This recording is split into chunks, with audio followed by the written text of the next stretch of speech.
আসসালামু আলাইকুম। আমি তুলি, মম তুলি লাইফস্টাইল ব্লগে আপনাদের জানাই স্বাগতম। আপনারা যেখান থেকে আমার ভিডিওটি দেখছেন, আশা করি সবাই ভালো আছেন, সুস্থ আছেন। আমিও ভালো আছি। সকালে জানালাটা খুলতেই দেখি লাউয়ের পাতাগুলো অনেক বড় বড় হয়ে গেছে। আর বাগানের সবজি গাছেও অনেকগুলো সবজি ধরেছে। তাই ভাবলাম লাউয়ের পাতা বাগান থেকে সব ধরনের সবজি পেড়ে সিলেটের ঐতিহ্যবাহী খাবারটা রান্না করে নিই। আর যারা সিলেট থেকে আমার ভিডিওগুলো দেখছেন, তারা তো অবশ্যই বুঝতে পেরেছেন যে আমি কী রান্না করতে যাচ্ছি। আর সেটা হচ্ছে সিলেটের ঐতিহ্যবাহী শুটকির তরকারি। লাউয়ের পাতা তোলার পর চলে এলাম বড় বাগানে, আর সেখান থেকে অনেকগুলো পুঁইশাক তুলেছি। নিজের বাগানের সবজি তুলতে অনেক ভালোই লাগছে। আর এটাই প্রাপ্তি। এই যে ঢেঁড়সের গাছ থেকে ঢেঁড়স পাড়ছি, অল্প হলেও একটা শান্তি মিলে। নিজের বাগানের সবজি, ফ্রেশ সবজি দেখতেও ভালো লাগে। কষ্ট করে কোনো সবজির গাছ রোপণ করলে আর সেখান থেকে যখন আশাস্বরূপ ফল পাওয়া যায়, তখন যে কতটা শান্তি লাগে সেটা আমি নিজেই আজ রিয়েলাইজ করছি। আমার খুবই ভালো লাগছে আমার বাগানের সবজিগুলো দেখে। ওই বাগানে আমিও যেমন টুকটাক কিছু বপন করি, আম্মাও আমার সাথে করেন। বেশিরভাগ কাজ আম্মাই করে থাকে। আমি তেমন একটা বাগানে যাই না। যখন সবজি পাড়তে হয় তখন যাই, কারণ নিজের বাগানের সবজি পাড়তে আমার ভীষণ ভালো লাগে। এই যে শশার গাছেও অনেকগুলো ফুল এসেছে।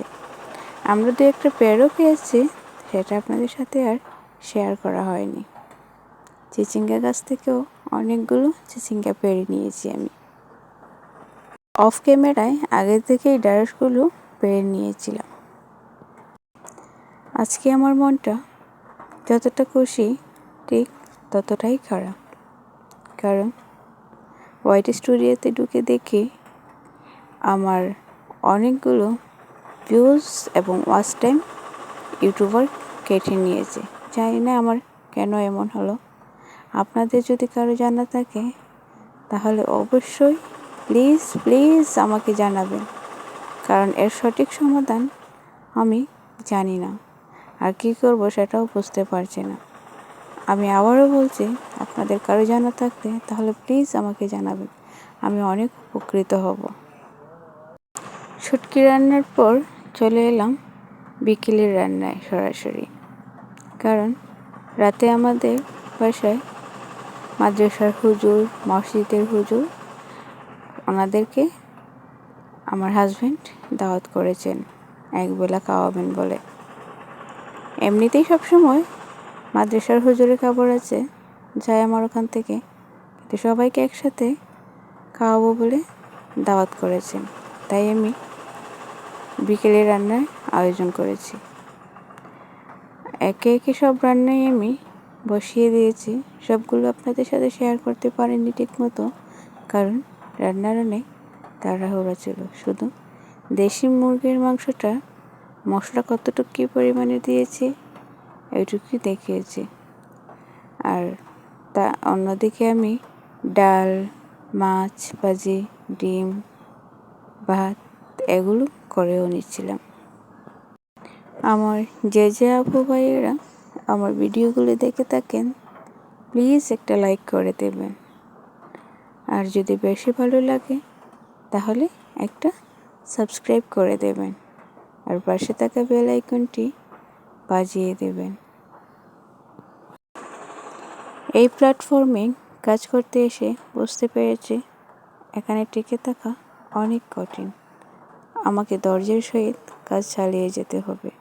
তাই আপনাদের কাছে দোয়া চেয়ে নিচ্ছি, আমার জন্য সবাই দোয়া করবেন যেন আমি এখানে কাজ করে যেতে পারি। রান্না বসিয়েছিলাম আর বাহিরে প্রচণ্ড বাতাস বইছিল। বাতাসে গিয়ে দেখি খুব মিষ্টি একটা বাতাস বইছে, তাই ঝটপট ভিডিও করে আপনাদের সাথে শেয়ার করলাম। বাহিরে মূলত আমি এসেছিলাম কাপড় তুলে নিয়ে যেতে। এসে দেখি আম্মা আগে থেকেই সব কাপড় তুলে রেখে দিয়েছে।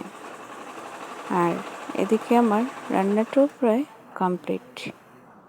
সব রান্নাই করে নিয়েছি, গরুর গোশত, মুরগির গোশত, ডাল, তারপর হচ্ছে ডিম, তারপর মাছ ভুনা। একটা মাছের ভর্তাও করেছিলাম, সেটা এখানে নেই।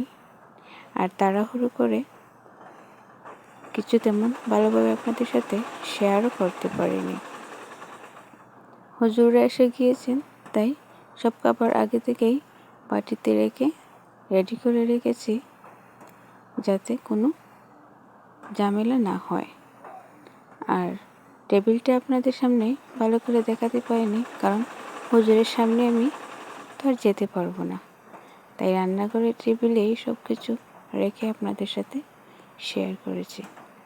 আর আমার আজকের ভিডিওটা এই পর্যন্তই। সবাই ভালো থাকবেন, সুস্থ থাকবেন, আর আমার জন্য দোয়া করবেন। আল্লাহ হাফিজ। আসসালামু আলাইকুম।